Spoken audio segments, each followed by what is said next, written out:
Blessed day everyone! Kamusta? Cheers. You look suspicious. Ito nga hatid ko si Cheers sa school. Ito ang mga nangyari. Tara.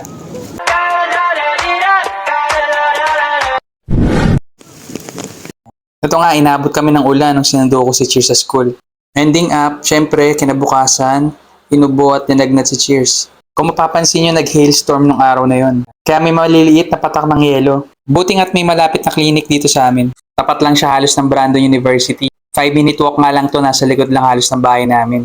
Thank God nga at panghapon pang pasok ko sa work niyan. Si Miss Marquez kasi nasa school na ng time na yan. Nasakto kasi nung palabas na si Cheers sa school, biglang umulan. Tapos nung nag-try akong tumawag ng taxi, walang sumasagot. Kahit may dala akong payong nun, talagang hindi kinaya kasi sobrang lakas ng ulan.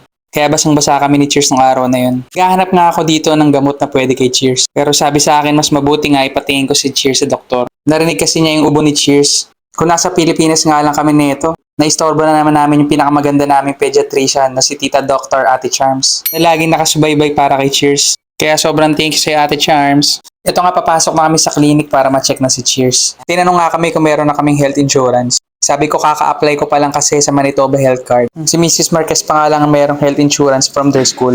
Hindi ako sure kung covered kami ni Cheers kaya tinawagan ko siya para malaman ko. Tapos schedule kami ng appointment sa doktor ng 3 o'clock ng hapon. So plan namin bumalik, hintay namin si Mrs. Marquez para kasama namin siya mamaya. Medyo madidinig nyo pa nga na umuubo-ubo pa si Cheers niyan eh. Half day nga lang sa school si Mrs. Marquez ng araw na yan. 2:55 ng hapon, umalis na kami sa bahay para pumunta sa clinic. Ayun nga, nalaman namin na hindi kami covered ni Cheers dun sa health insurance ni Miss Marquez. Tapos sumawag kami sa clinic para sabihin na hindi nga kami covered. Sabi sa amin magdala na nga lang ng cash kasi hindi sila tumatanggap ng debit card. Sayang at hindi umabot yung Manitoba Health Card namin. Libre sana kami dito sa check-up na to. Pero okay lang, ganun talaga. Kaya nga sabi ko dun sa mga naunang vlog ko, kaya magandang meron tayong bit-bit na extra pera. Kasi hindi natin masabi kung kailan natin kailangan yan. May asthma nga rin kasi tong si Cheers. Kaya hanggat maaga gusto namin maagapan. 2 months nga bago kami umalis ng Pilipinas, sinumpong na matinding asthma tong si Cheers. Kaya nga sobrang nagpapasalamat kami sa mga gantong pagkakataon. Nandito kaming dalawa para magabayan namin si Cheers. Itong araw nga to, pina-absent nga namin si Cheers.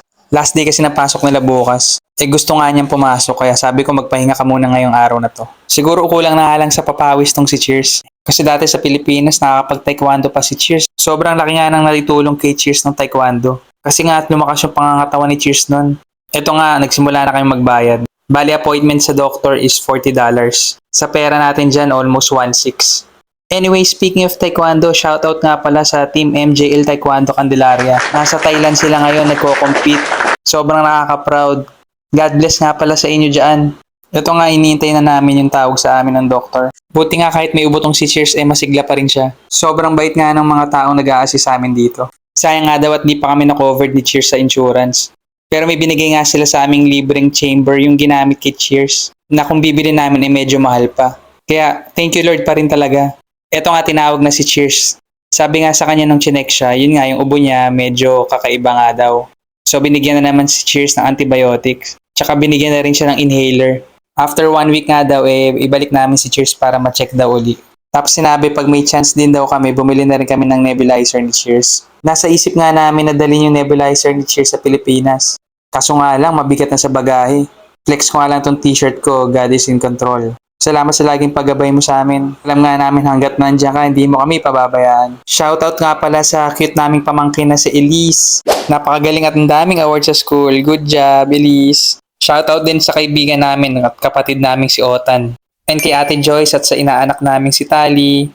God bless kapatid, we miss you all. Shoutout din nga pala sa kapatid naming si Boki. Pasuportahan din niya kanyang page, Maestro Boki. Wow. And lastly, syempre shoutout sa kapatid ko, si Ate Tin, Bro Richard and Eunice. Ingat kayo lagi dyan, and kamusta kay Mami? Ito nga pala yung sinasabi ko sa inyo na binigay sa amin ng libre. Diba? Thank you Lord talaga. Tapos ito naman yung mga iba pang kailangan ni Cheers. So inaabot din ng mga $42 yung mo nabili. All in all, nasa $82 din binayaran namin. Pero ganun talaga, kasama yan eh. Praying na mawala na rin tong ubo ni Cheers. Habang nagbo-voice over ako, may ubo pa rin siya actually. Hope nag-enjoy ulit kayo sa mini vlog na to. Thank you sa panonood and ingat kayo lagi. God bless everyone.